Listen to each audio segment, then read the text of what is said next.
Welcome to Karma Chronicles. Please like the video and subscribe. Let's begin. I was halfway through a slice of peach cobbler when my Aunt Diane raised her glass and said something that made me want to hurl the damn thing straight across the table. To natural-born leaders, she said, all grins and smugness. Like Evan and Caleb, both officers, both leading troops. It really does run in the blood, doesn't it? A few cousins clinked glasses. My uncle added, "That's the difference. Some people are made to lead. Others, well, they follow orders. Nothing wrong with that. We need both." Then came the part that hit like a gut punch. Diane tilted her head toward me and smirked. "Like you, sweetheart. You're the kind that gets the job done. Reliable. People from working class backgrounds always are. Salt of the earth. But they don't usually make the best officers, you know?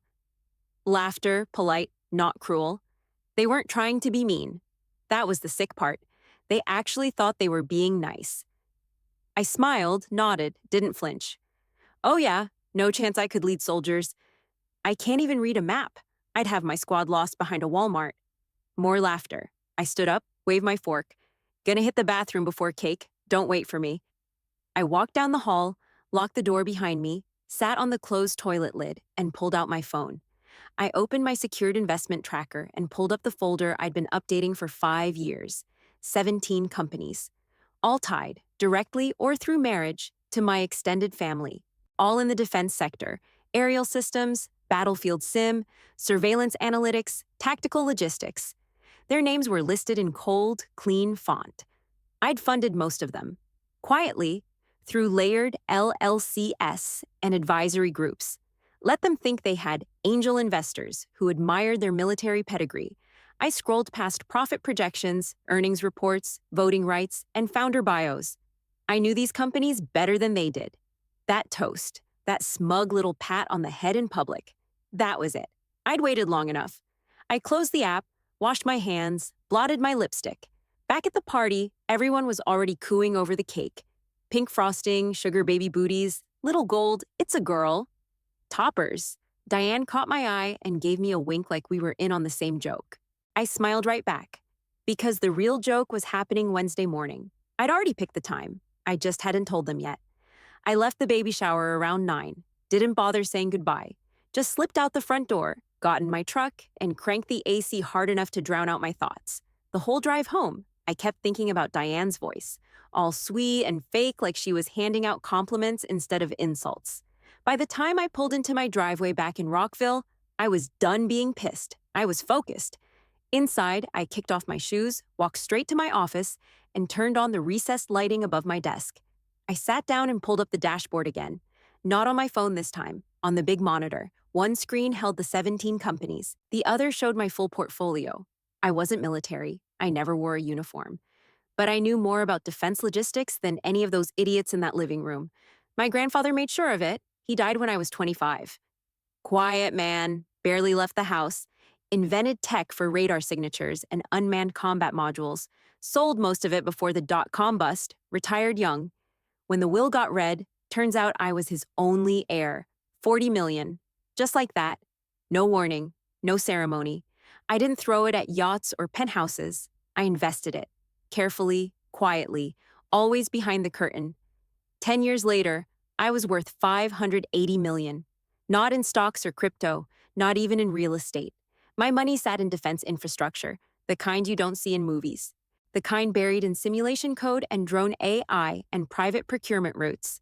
I owned majority stakes in 6 unmanned aerial systems companies, 4 tactical gear manufacturers, 3 battlefield sim developers, 1 high-level training analytics firm, and 3 hybrid logistics startups that nobody in my family could even explain properly. And here's the kicker. Most of them were theirs.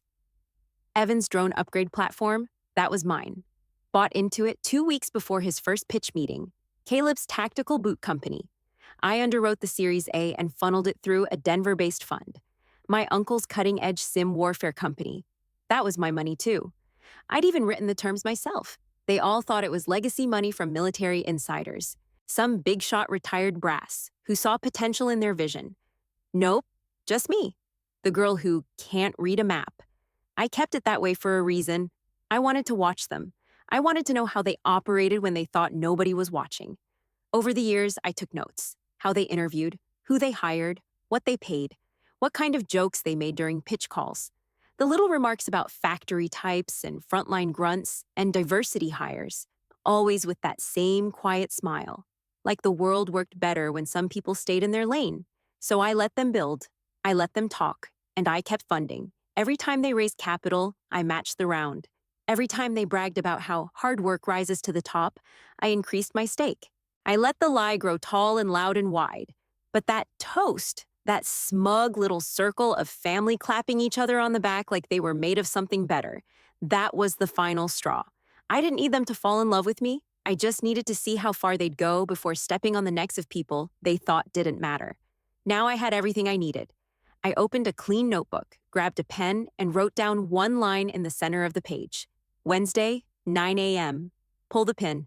Then I circled it, twice. Wednesday morning came fast. I was at my desk before sunrise, coffee cold by the time I reached for it. The notebook with the circled line sat open next to my keyboard like an order I'd given myself. I dialed Naomi Chen's direct line. She answered on the second ring, her voice clipped but calm like always. "Good morning," she said. "I assume this isn't a social call." "It's not," I said. "We're pulling the pin." Silence. Then a soft exhale. All 17. All of them. Every single one tied to my family. She typed something. I could hear the keys. That's over 220 million in active positions. If we liquidate at once, several of these firms will crash. Government contracts could collapse. We're talking lawsuits, terminations, federal audits. I know what we're talking about, I cut in. How many employees across those companies make under 70,000 a year? Clicking, more typing. Naomi's voice came back lower. Rough estimate, 75%. I stared at the monitor, the portfolio glowing blue and green like a radar screen. And the founders. How many came from inherited wealth or military family legacy? Another pause. Almost all. A couple exceptions, but the majority have deep connections. Proceed with immediate withdrawal, I said. Hold on. Her tone sharpened. I need you to be clear. This isn't a phased exit. This is an extraction.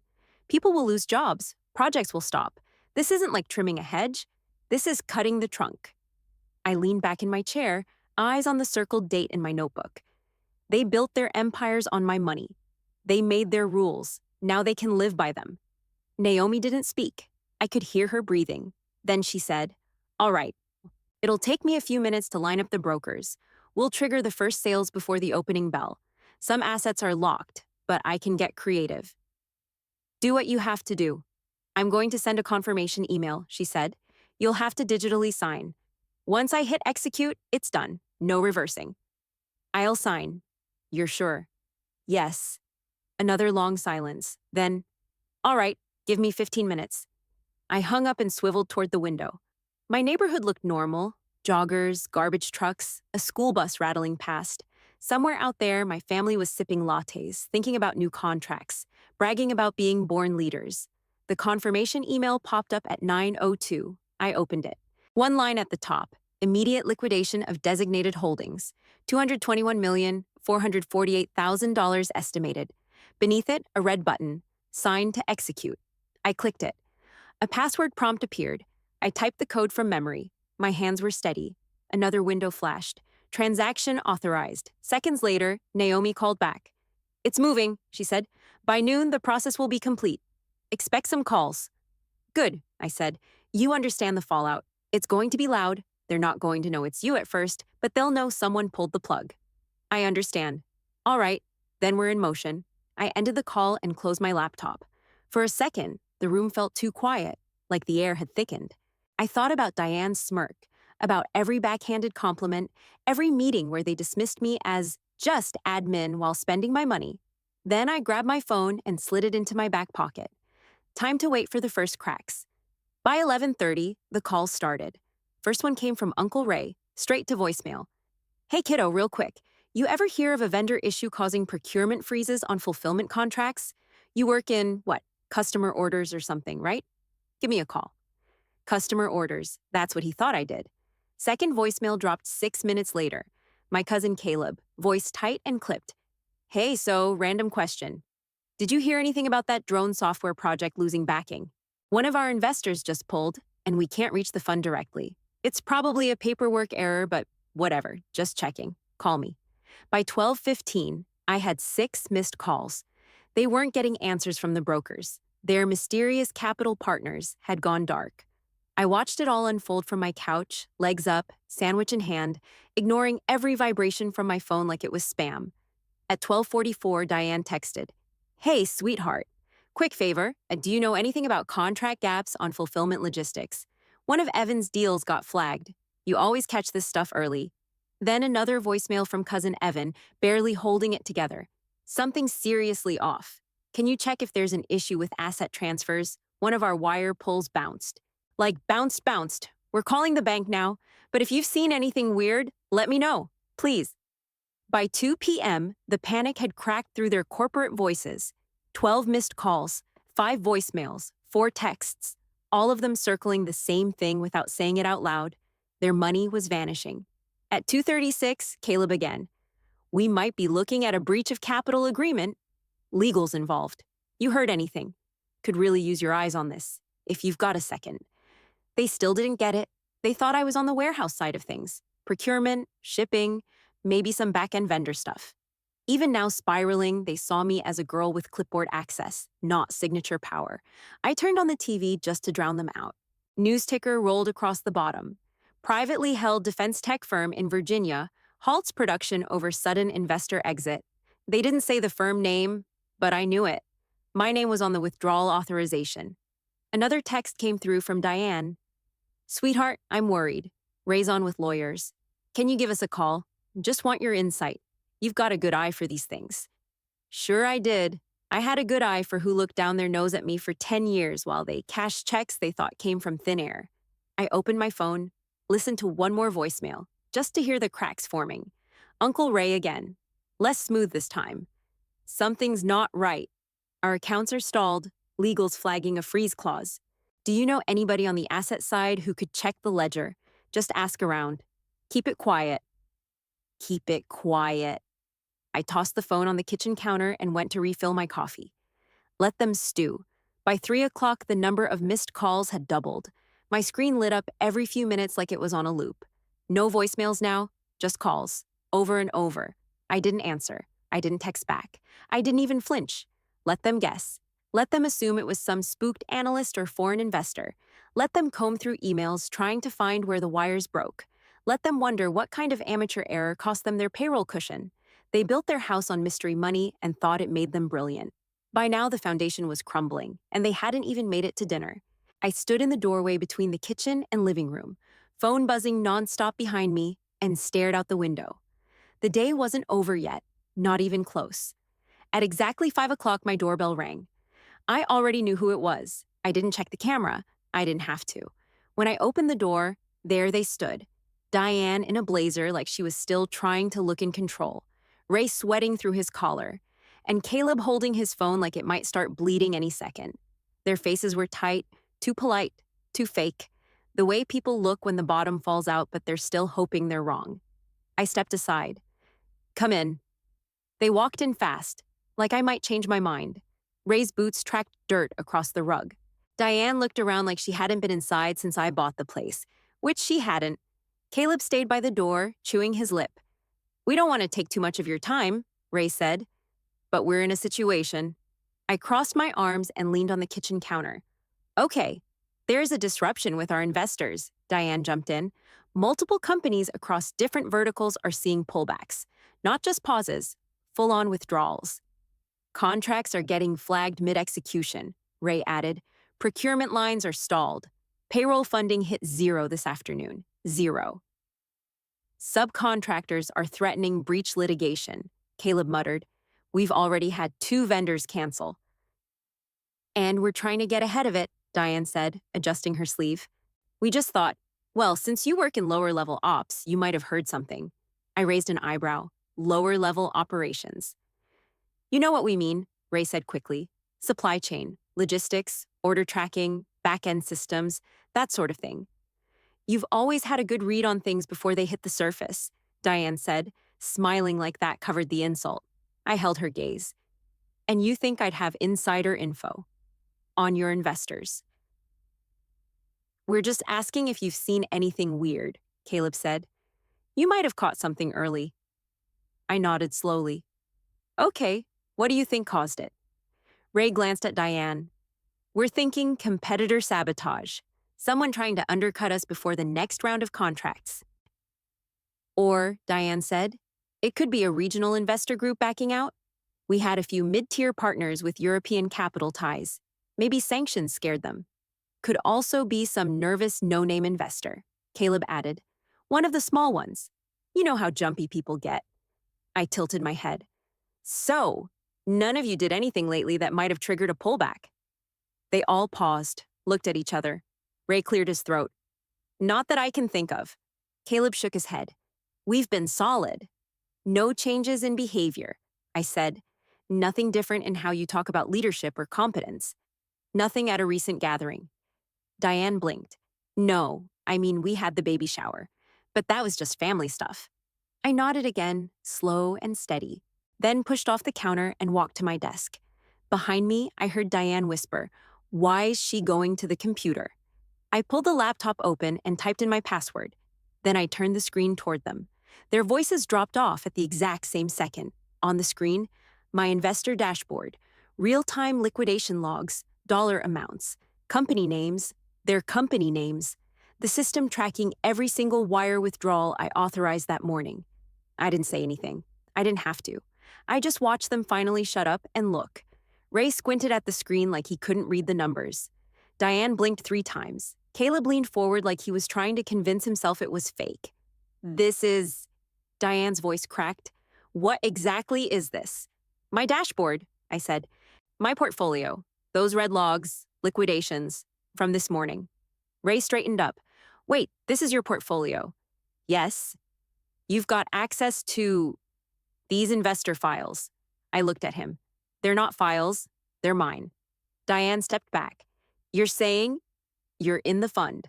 Like one of the managers? I didn't answer. I just waited. Caleb was still staring. But this is everything. Every single one of our companies is listed here.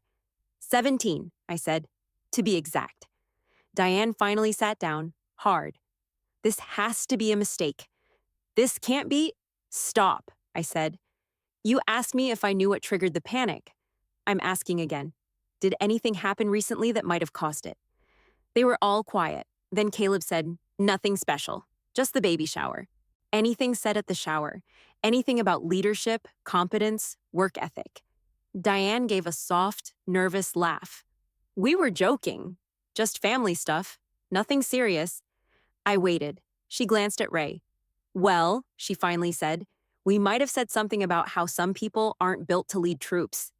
It wasn't meant to offend. Ray jumped in. It was harmless, just a comment.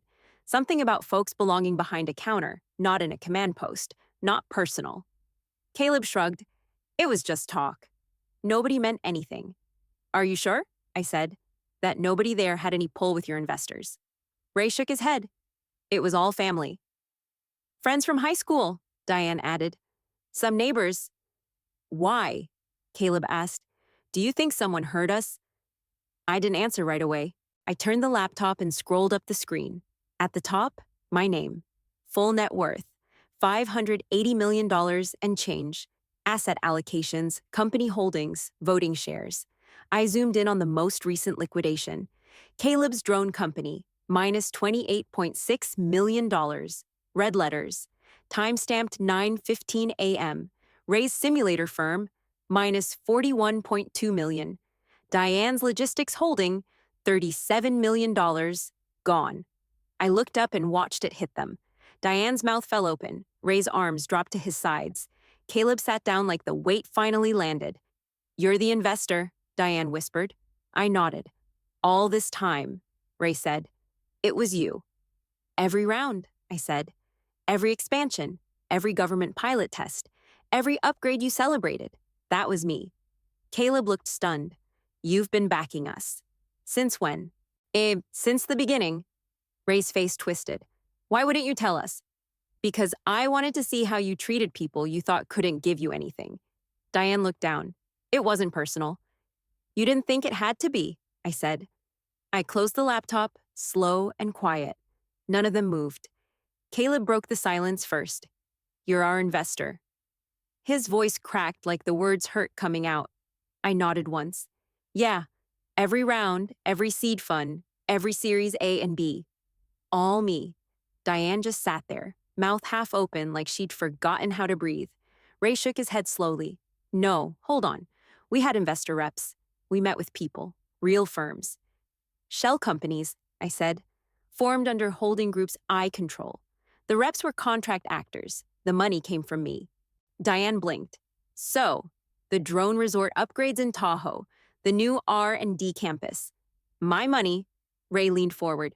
You funded the SIM expansion in Austin. 85% of it, through a Delaware firm with a Swiss front. Caleb looked stunned. The boot contract we landed last year. That was also me. He sat back, eyes wide. Jesus. Diane put a hand to her chest. All those years, and you just watched. I listened, I said. Took notes. Sat through your pitch calls. Heard the way you talked about workers, about people who weren't leadership material. Ray looked defensive now. That was business strategy. You think we meant to offend anyone. You didn't have to mean it, I said.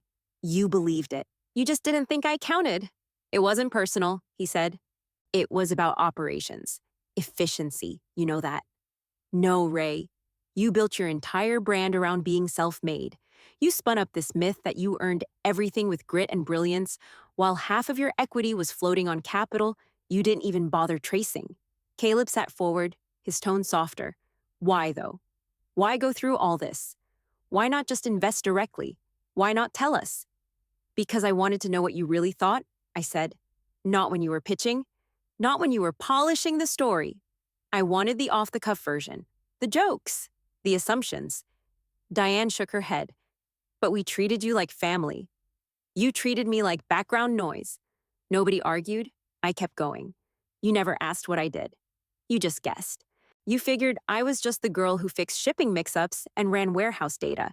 You thought that was my ceiling. Ray exhaled hard, like the air had turned thick.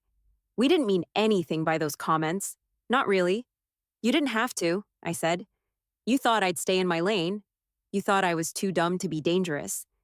They didn't deny it. Diane looked down at her hands. So what now? Now, I said. Now you sit with the fact that the same girl you laughed about is the one who held your companies together, and then took them apart. Caleb ran a hand through his hair. What happens to the staff? That depends. On what?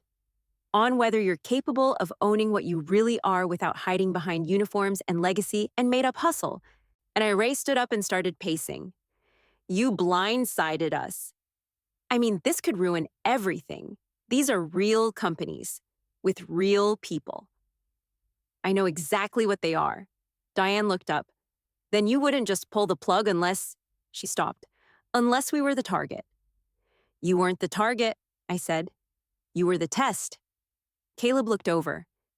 Did we fail? I didn't answer. I closed the laptop and let the silence stretch. Diane spoke first. You can't let them collapse. The staff, the contractors, they don't deserve this. Caleb nodded fast. We've got guys with families. People on medical leave. If the funding dries up, they're screwed. Ray looked desperate now. We'll restructure. Cut executive compensation. Delay bonuses. We'll do whatever it takes. Just tell us what you want. I walked to the dining table and grabbed the legal pad from the drawer. No emotion, just business. I'll consider reinvestment, I said, flipping to a clean page. But it's not going to be quiet money anymore. These are the terms. They didn't speak. I could feel them holding their breath. First, I said, writing as I spoke, you go public with a statement that your companies were built on family capital. No more stories about outside investors who were wowed by your military pedigree. You'll tell the truth? Ray frowned. That'll wreck our positioning. I looked at him. That's not my problem. Diane opened her mouth, closed it, then nodded. Second, I said, you issue public apologies for every public or recorded statement you've made about working-class Americans being followers, limited, or support staff by nature. You've said it. I've heard it. You'll own it. Caleb rubbed his temples. That's going to go viral. People will drag us. Good, I said. Let them. Third, I continued, you implement internal reforms across all companies. Full pay transparency, required ethics training, formal respect policies for non-executive staff. You want money, you fix the culture. Ray threw up his hands.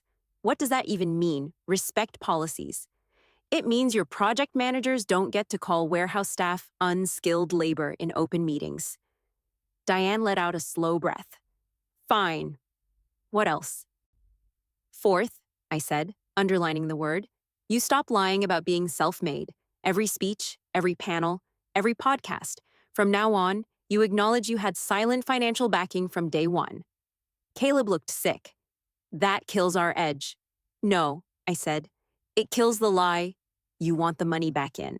That's the price. Ray paced toward the window and back. This is brutal.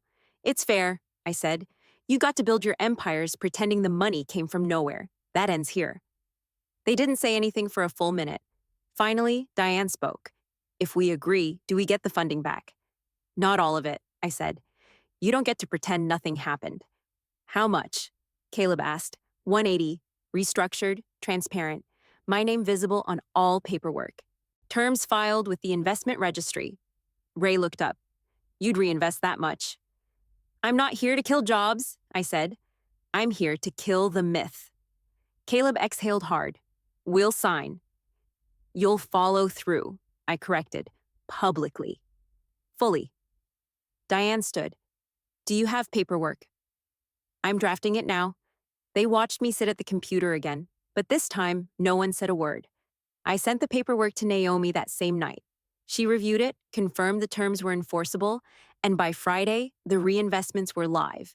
$180 million, split and restructured, with my name stamped across every document. Within a month, things started shifting. Job postings changed first, clearer pay bands, equal opportunities written in plain language. HR departments started doing actual audits. People who'd been overlooked for years started getting callbacks and interviews. I didn't say a word. I just watched. By month 3, the change had teeth. Diane released a statement on LinkedIn. Leadership isn't about pedigree. It's about the way you show up for people who don't owe you anything. She disabled the comments, but she posted it. Ray gave an interview in some industry trade rag, talking about humbled growth and respecting the ecosystem. When the reporter asked about his earliest investor, he said, it came from a family member we completely overlooked, and we shouldn't have. And Caleb, the same cousin who once told me, grit only rises from the front lines, gave a 20-minute TED-style talk titled Rethinking Legacy, Leadership Without Inheritance. His examples were awkward, his pacing was off, but the title said enough. They were trying, maybe because they meant it, maybe because they were scared I'd pull the plug again. Didn't matter to me either way. 6 months later, we had a family barbecue at Ray and Diane's place. Just burgers and folding chairs, nothing fancy. I showed up late on purpose. Let them wonder if I'd come at all. When I walked into the backyard, the noise dipped for half a second. Then Diane walked over with a fresh drink, handed it to me without saying a word, and nodded toward the grill. A few minutes later, she raised her glass. To family, she said, not the kind that inherits power, the kind that builds it quietly and demands you show you deserve it. No one laughed, no smirks, no backhanded comments. They all raised their glasses with her, and for the first time, they didn't look past me, they looked at me.